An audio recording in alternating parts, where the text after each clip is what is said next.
Welcome to your channel Preparation for All #64. Dear learners, it is your channel. যারা DLED part 1-এ পড়ছো, তোমাদের জন্য ধারাবাহিকভাবে ম্যাথে 2 মার্কসের কোশ্চেনের ক্লাস চলছে। ফার্স্ট চ্যাপ্টার, সেকেন্ড, থার্ড তিনটে চ্যাপ্টার অলরেডি ইম্পর্টেন্ট কোশ্চেনের ক্লাস হয়ে গিয়েছে। আজকের এই ক্লাসটিতে আমি 4th, 5th এবং 6th তিনটি চ্যাপ্টার কভার করব। আর হাতে সময় কমে আসছে। মে মাসে যতদূর খবর যে তোমাদের এক্সামের নোটিফিকেশান আসতে চলেছে, আর এক্সামের নোটিফিকেশান বেরোনোর 20 থেকে 25 দিনের মধ্যেই কিন্তু এক্সাম শুরু হয় সাধারণত। তাই বলবো একটুও সময় নষ্ট না করে ধারাবাহিকভাবে চ্যানেলে দেওয়া ক্লাসগুলিকে দেখতে থাকো। তার সাথে অবশ্যই তোমার কাছে টেক্সট বুক বা সাজেশান বই যেটি আছে সেটিও একটু নজর দিতে থাকো। চলো আজকের গুরুত্বপূর্ণ কোশ্চেনগুলি দেখে নিই। বিষমতা পরিমাপের গুরুত্ব কী? দেখো, বিষমতা পরিমাপের দুটো গুরুত্ব রয়েছে। এক, তুলনামূলক আলোচনা। একের অধিক, দেখো, একের অধিক রাশিমালার মধ্যে তুলনামূলক আলোচনার ক্ষেত্রে বিষমতা পরিমাপের গুরুত্ব অপরিসীম। তাহলে কি একের অধিক রাশিমালার মধ্যে তুলনামূলক আলোচনা করার ক্ষেত্রে বিষমতা পরিমাপের গুরুত্ব অপরিসীম। আর একটা কি, সম্ভাব্য ত্রুটি নির্ণয়। বিষমতা পরিমাপের সাহায্যে কোনো রাশিমালার সম্ভাব্য ত্রুটি নির্ণয় করা যায়। দেখে নেব পরের কোশ্চেনটি। ফুটবল খেলার মাধ্যমে সময় ও দূরত্ব সংক্রান্ত কী ধারণা দেওয়া যায়? ফুটবল খেলার মাধ্যমে সময় ও দূরত্ব সংক্রান্ত কী ধারণা দেওয়া যেতে পারে? এক, ফুটবল খেলার মুহূর্তে একজন খেলোয়াড়ের থেকে অন্য আরেকজন খেলোয়াড়ের কাছে বলটি যেতে কত সময় লাগলো তার থেকে আমরা সময়ের ধারণা পাই। তাহলে একটা ফুটবলারের থেকে আর একটা ফুটবলারের কাছে এই বলটি যেতে যে সময়টা লাগছে এর থেকে আমরা সময়ের ধারণা পেতে পারি। আর কি, একজন খেলোয়াড়ের থেকে একজন খেলোয়াড়ের থেকে অন্য আর একজন খেলোয়াড় কতটা ব্যবধানে রয়েছে তার থেকে আমরা সময়ের ধারণা পেতে পারি। দেখে নেব পরের কোশ্চেন। বৃত্ত ও গোলকের মধ্যে পার্থক্য কী? বৃত্ত একটি দ্বিমাত্রিক চিত্র, কিন্তু গোলক ত্রিমাত্রিক চিত্র। বৃত্ত একটি জ্যামিতিক চিত্র, গোলক একটি ঘন বস্তু। বৃত্তের কেন্দ্রে রয়েছে, বৃত্তের কিন্তু একটা কেন্দ্র রয়েছে, একটাকে কেন্দ্র করে কিন্তু বৃত্তটা হয়। গোলকের কোনো কেন্দ্র নেই। দেখে নাও পরের কোশ্চেন। কাঁচা তথ্য বা র ডেটা বলতে কী বোঝায়? উদাহরণ দিন।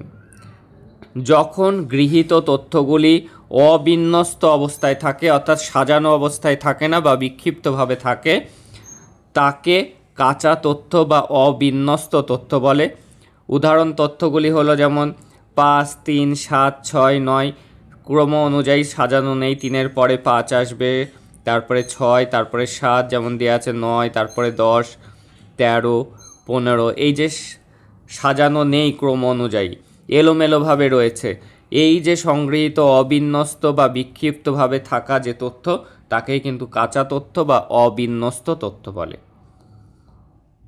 খুব ইম্পর্টেন্ট, চল কাকে বলে? গাণিতিক অর্থে পরিবর্তনীয় বা পরিবর্তনশীল যে কোনো রাশিকেই চল বলে।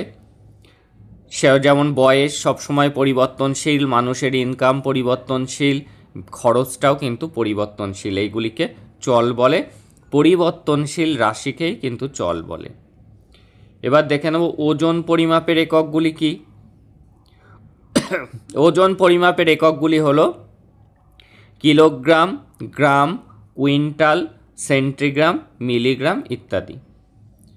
এবার দেখে নেব আয়তন পরিমাপের এককগুলি কি। কিলোমিটার, আয়তন পরিমাপের ক্ষেত্রে লিটার হলো কিলোলিটার, লিটার, মিলিলিটার, কিউবিক, এটা মিটার হবে না, কিউবিক লিটার ইত্যাদি। তাহলে কি লিখতে পারি আমরা? এত কিছু না লিখে লিটার, কিলোলিটার, মিলিলিটার এটা আমরা কেটে দিই ইত্যাদি। তাহলে আয়তন পরিমাপের এককগুলি হলো লিটার, কিলোলিটার, মিলিলিটার ইত্যাদি। এবার দৈর্ঘ্য পরিমাপের এককগুলি কি? দৈর্ঘ্য পরিমাপের একক হলো মিটার, সেগুলির মধ্যে রয়েছে কি? Kilometre, metre, decimetre, centimetre, millimetre ইত্যাদি। এবার দেখে নেব নির্দিষ্ট চলরাশি। চল কাকে বলে আগে আমরা দেখে নিয়েছি। যে ধরনের চলের স্কেলে ফাঁক থাকে, মনে রাখবে ফাঁক থাকে, অর্থাৎ যাকে ক্ষুদ্র ক্ষুদ্র অংশে ভাগ করা যায় না। ফাঁক যদি থাকে তাহলে তাকে ছোট ছোট অংশে ভাগ করা যায় না, তাকে বিচ্ছিন্ন চলরাশি বা নির্দিষ্ট চলরাশি বলে, যেমন ছাত্র সংখ্যা। তাহলে কি বলছে? যে ধরনের চলের স্কেলে ফাঁক থাকে, অর্থাৎ যাকে ক্ষুদ্র ক্ষুদ্র অংশে ভাগ করা যায় না, তাকে বিচ্ছিন্ন চলরাশি বা নির্দিষ্ট চলরাশি বলে, যেমন ছাত্র সংখ্যা। এবার দেখো পরিসংখ্যান বন্টনের সরণিতে অবিচ্ছিন্ন শ্রেণী কাকে বলে? যে ধরনের চলের স্কেলে কোনো ফাঁক থাকে না, আগেরটা কি বলেছিল? ফাঁক থাকে, এবার বলছে ফাঁক থাকে না, অর্থাৎ যাকে ক্ষুদ্র ক্ষুদ্র অংশে ভাগ করা যায়। ফাঁক না থাকলে ভাগ করা যায়, আর যদি চলরাশিতে ফাঁক থাকে স্কেলে তাহলে কিন্তু ভাগ করা যায় না। একটা নেগেটিভ একটা পজিটিভ মনে রাখতে হবে। যে ধরনের চলের স্কেলে কোনো ফাঁক থাকে না, অর্থাৎ যাকে ক্ষুদ্র ক্ষুদ্র অংশে ভাগ করা যায়, তাকেই কিন্তু অবিচ্ছিন্ন বা অবিচ্ছিন্ন চলরাশি বা অবিচ্ছিন্ন শ্রেণী বলে। অবিচ্ছিন্ন শ্রেণী আসুক বা অবিচ্ছিন্ন চলরাশি আসুক, আনসারটা কিন্তু একই হবে।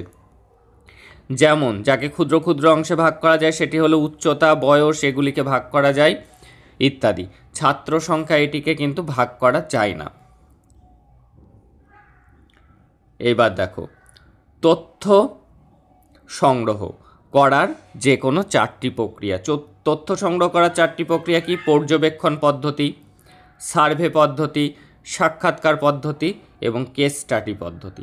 এই চার ধরনের পদ্ধতি রয়েছে। এবার বিষমতার চারটি পরিমাপকের নাম লিখুন। বিষমতার চারটি পরিমাপকের নাম: একটি রাশিমালার স্কোরগুলির কেন্দ্রীয় মানের উভয় দিকে কতখানি বিস্তৃত থাকে তাকে বিষমতা বলে। আগে আমরা জেনে নেব বিষমতাটা কি। একটি রাশিমালার স্কোরগুলির কেন্দ্রীয় মানের উভয় দিকে, কেন্দ্রীয় যে মানটা রয়েছে তার উভয় দিকে কতখানি বিস্তৃতি থাকে, এই উভয় দিকে এখান থেকে কতটা এখান থেকে কতটা এই বিস্তৃতি থাকে তাকে বিষমতা বলে। আর যে সংখ্যামান দ্বারা এই বিস্তৃতি পরিমাপ করা হয়, এখান থেকে এইটুকু কতটা পরিমাপ করা হয় যে সংখ্যামান দিয়ে, তাকে বলা হয় বিষমতার পরিমাপ। বিষমতার পরিমাপের নামগুলি কি কি? প্রসার, সম্যক বিচ্যুতি, গড় বিচ্যুতি, চতুর্থাংশ বিচ্যুতি এবং ভ্যারিয়েন্স। এই 5 রকম দেখতে পাচ্ছি আমরা। কি? বিষমতা পরিমাপকের নামগুলি প্রসার, সম্যক বিচ্যুতি, গড় বিচ্যুতি, চতুর্থাংশ বিচ্যুতি আর ভ্যারিয়েন্স। শিক্ষাক্ষেত্রে রাশিবিজ্ঞানের দুটি ব্যবহার লেখো। শিক্ষাক্ষেত্রে রাশিবিজ্ঞানের ব্যবহার: বিভিন্ন বিদ্যালয়ের সাথে বিদ্যালয়ের শিক্ষার্থীদের মানের তুলনামূলক বিচার রাশিবিজ্ঞানের মাধ্যমে করা হয়। তাহলে কি বিভিন্ন বিদ্যালয়ের সঙ্গে তাদের বিদ্যালয়ের শিক্ষার্থীদের মানের তুলনা করা হয়, তা তুলনামূলক বিচার রাশিবিজ্ঞানের মাধ্যমে করা হয়। একটা বিদ্যালয়ের শিক্ষার্থীদের সাথে আর একটা বিদ্যালয়ের শিক্ষার্থীদের যে মানের তুলনা করা হয় সেটি কার সাহায্যে করা হয়? রাশিবিজ্ঞানের মাধ্যমে করা হয়। আর কি, কোনো অভিক্ষা আদর্শায়নের জন্য রাশিবিজ্ঞানের ব্যবহার করা হয়। কোনো অভিক্ষা আদর্শায়নের জন্য রাশিবিজ্ঞানের ব্যবহার করা হয়। এবার চ্যাপ্টার 6 থেকে গুরুত্বপূর্ণ কোশ্চেনগুলো দেখব। গণিতে নির্মিতিবাদ পদ্ধতি বলতে কি বোঝায়? যে কর্মসম্পাদন শিক্ষায় শিক্ষার্থী সক্রিয়ভাবে অংশগ্রহণের মাধ্যমে স্বাধীনভাবে চিন্তা করে, অনুসন্ধান করে, নিজস্ব জ্ঞান ও অভিজ্ঞতার উপর নির্ভর করে যে ধারণা গঠন করে বা জ্ঞানসৌধ নির্মাণ করে তাকে নির্মিতিবাদ বলে। তাহলে নির্মিতিবাদ কাকে বলে? খুব গুরুত্বপূর্ণ। যে কর্মসম্পাদন শিক্ষায় শিক্ষার্থী কিন্তু নিজেই সক্রিয়ভাবে অংশগ্রহণ করবে, নিজেই স্বাধীনভাবে চিন্তাভাবনা করবে ও অনুসন্ধান করবে, নিজস্ব জ্ঞান এবং অভিজ্ঞতার উপর নির্ভর করে একটা ধারণা গঠন করবে কোনো বিষয়ের উপর, সেটিকেই কিন্তু বলা হয় নির্মিতিবাদ। নির্মিতিবাদ শিক্ষার্থীকে কর্মমুখী করে তোলে ও শিক্ষার্থী সক্রিয়তা বৃদ্ধি করে। কি, নির্মিতিবাদ শিক্ষার্থীকে কর্মমুখী করে তোলে ও শিক্ষার্থীর সক্রিয়তা বৃদ্ধি করে। পরের কোশ্চেন দেখ, নির্মিতিবাদের যে কোনো দুই প্রকারভেদ উল্লেখ করো। দুটি প্রকারভেদ নির্মিতিবাদ, দু রকমের প্রকারভেদ আমরা পাই, প্রজ্ঞামূলক নির্মিতিবাদ, সামাজিক নির্মিতিবাদ। তাহলে কি কি দু রকম প্রকারভেদ? একটা হলো প্রজ্ঞামূলক নির্মিতিবাদ আর একটি হলো সামাজিক নির্মিতিবাদ। দেখে নেব পরের কোশ্চেনটি। সক্রিয়তা ভিত্তিক পদ্ধতির দুটি গুরুত্ব সম্পর্কে লিখুন।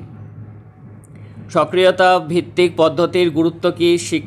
শিক্ষার্থীর সক্রিয় অংশগ্রহণের মাধ্যমে শিক্ষণ প্রক্রিয়া সহজতর হয়। কি, শিক্ষার্থীর সক্রিয় অংশগ্রহণের মাধ্যমে শিক্ষণ প্রক্রিয়া সহজতর হয়। শিক্ষার্থীর দক্ষতা বৃদ্ধি পায়। শিক্ষার্থীদের মধ্যে আত্মবিশ্বাস সঞ্চারিত হয়ে থাকে। শিক্ষার্থীদের মধ্যে সহযোগিতামূলক মনোভাব জাগ্রত হয়। দেখে নেব পরের কোশ্চেনে। মাচান বা স্ক্যাফোল্ডিং বলতে কি বুঝি? একটা গুরুত্বপূর্ণ বিষয়, ভালো করে বুঝে নাও। কোনো শিশুকে গণিতের একটি সরল করতে দেওয়া হলে সেটি কিভাবে করতে হবে তা প্রথম ক্ষেত্রে সে সমর্থভাবে বুঝে উঠতে পারে না। একটা সরল তাকে দেওয়া হলো, সে কোনো দিন সরল শেখেনি, প্রথমে তাকে দিলে সে কিছুই বুঝতে পারে না। কিন্তু যদি তার শিক্ষক বা অন্য কোনো ব্যক্তি তাকে ওই সময় সাহায্য করে, সে সরল কী জিনিস করতে জানে না, কিন্তু সে যোগ বিয়োগ গুণ ভাগ জানে, জাস্ট একটু সাহায্য কীভাবে স্টেপগুলি করতে হয় একটুখানি কেউ একটু যদি ধরিয়ে দেয়, সাহায্য করে বা কীভাবে করতে হয় সেই সম্পর্কে ইঙ্গিত দেয়, তাহলে খুব অনায়াসেই সে সরলের সমাধান করতে পারে। পরবর্তীকালে ওই শিশুকে কারো সাহায্য ছাড়াই বিভিন্ন ধরনের সরলকে সমাধান করতে পারে। পরবর্তীতে কি হয়, যেই সে বিষয়টি বুঝে যায় তখন কারো সাহায্য ছাড়া নিজেই সরলটি করতে পারে। এখানে ওই শিক্ষক বা অন্য ব্যক্তিটি হলেন অধিক জ্ঞানসম্পন্ন ব্যক্তি এবং শিশুকে ওই সাহায্য করা বা ইঙ্গিত দেওয়ার প্রক্রিয়াকেই বলা হয় মাচাং বা ইংরেজিতে স্ক্যাফোল্ডিংও কিন্তু ইংরেজি 2 মার্কসের জন্য গুরুত্বপূর্ণ। সমবায় শিখন, যারা ইংলিশের 2 মার্কসের ক্লাসটি দেখোনি তারা অবশ্যই দেখে নাও, এবং ইংলিশ থেকে কিন্তু প্রায় সিলেবাস কভার করা আছে, গুরুত্বপূর্ণ কোশ্চেন আনসার দেওয়া আছে, সেগুলি কিন্তু তোমরা অবশ্যই সমস্ত ক্লাস দেখো। ম্যাথের জন্য আলাদা প্লেলিস্ট আছে, ইংলিশের আলাদা প্লেলিস্ট আছে এবং বাকি ক্লাসগুলির জন্য একটি প্লেলিস্ট রয়েছে, সেখান থেকে সমস্ত ক্লাসগুলি দেখতে থাকো। সমবায় কথার অর্থ হলো নিজে শেখো এবং সেই সঙ্গে অপরকে শিখতে সাহায্য বা সহায়তা করো। সমবায় শিখন আধুনিক শিক্ষার এক গুরুত্বপূর্ণ পঠন পাঠন পদ্ধতি। সমবায় শিখন কি আগে জেনে রাখতে হবে এমসিকিউ এর জন্য, সেটি হলো নিজে শেখো এবং অন্যকে শিখতে সাহায্য করো, এটাই কিন্তু সমবায় শিখন। আর উদাহরণের সাহায্যে একটু বুঝিয়ে দিতে হবে। দেখো, সমবায় শিখনে বিভিন্ন মেধাসম্পন্ন শিক্ষার্থীদের ছোট ছোট দলে বিভক্ত করা হয়। প্রত্যেক দলে বিভিন্ন মেধার শিক্ষার্থী আছে, প্রত্যেকটা দলে বিভিন্ন মেধার ভালো খারাপ মাঝারি মানের শিক্ষার্থীরা রয়েছে। প্রত্যেক দলে সকলে একই টাস্ক বা কাজটি করার চেষ্টা করে। তাদেরকে কিন্তু ওই দলটিকে একটাই কাজ দেওয়া হয়, প্রত্যেককে ওই কাজটি বা ওই অঙ্কটি সমাধান করতে বলা হলো। এবং অসুবিধা হলে যে কোনো শিক্ষার্থী ওই দলের যে কোনো সদস্যের সাহায্য নিতে পারে। ওই দলে হয়তো 5 জন আছে, যে কম মেধা সম্পন্ন সে কিন্তু যে তার থেকে ভালো তার সাহায্য নিতে পারে। এবং যারা কাজটি করতে সক্ষম হবে, যারা অঙ্কটি করতে পেরেছে, তাদের কাজ হবে যারা কাজটি পারছে না তাদেরকে সাহায্য করা। এটাই কিন্তু সমবায় শিখন। আর আরোহী চিন্তন কি? যে চিন্তনের সাহায্যে আমরা কতগুলি বিশেষ বিশেষ দৃষ্টান্ত থেকে সাধারণ সিদ্ধান্তে উপনীত হই তাকেই কিন্তু আরোহী চিন্তন বলে। কতগুলো উদাহরণ দেখে আমরা যখন সিদ্ধান্তে পৌঁছাই, বললাম রাম মরণশীল, শ্যাম মরণশীল, যদু মরণশীল, আমরা সিদ্ধান্তে পৌঁছালাম এরা 3 জনই মানুষ, মানে সবাই মরণশীল, তার মানে মানুষ মাত্রই মরণশীল। এই যে উদাহরণ থেকে সূত্রে পৌঁছানো, একেই কিন্তু বলা হয় আরোহী পদ্ধতি। আর অবরোহী পদ্ধতি হলো তার ঠিক উল্টো। এবার কি বলছে দেখো, অবরোহী চিন্তন হলো আরোহী চিন্তনের বিপরীত প্রক্রিয়া। এই চিন্তনের ক্ষেত্রে কি হয়, ঠিক তার উল্টো, সূত্র থেকে উদাহরণে যাওয়া হয়। আর আরোহী পদ্ধতিতে কি হয়, উদাহরণ থেকে সূত্রে। অবরোহীতে প্রথমে সূত্র বলে দেওয়া হয়, প্রথমে সূত্র, তারপর আসে উদাহরণ। যেটা আমরা সাধারণত দেখি ভৌতবিজ্ঞানে, আমরা আগে সূত্র পড়ে নিই তারপরে উদাহরণ দেখি, এরকম সাধারণত আমরা দেখি। দেখো, সাধারণ বলতে সূত্র সবার জন্যই যেটা খাটে, থেকে নির্দিষ্টে উপনীত হওয়া, নির্দিষ্ট যে অঙ্কটা দিয়েছে সেই সূত্র থেকে সেই অঙ্কটি সমাধান করা। বা বিমূর্ত থেকে, সূত্রটা হলো বিমূর্ত, সেখান থেকে হাতে কলমে করা হলো মূর্ত তথ্যে উপনীত হওয়া যায়।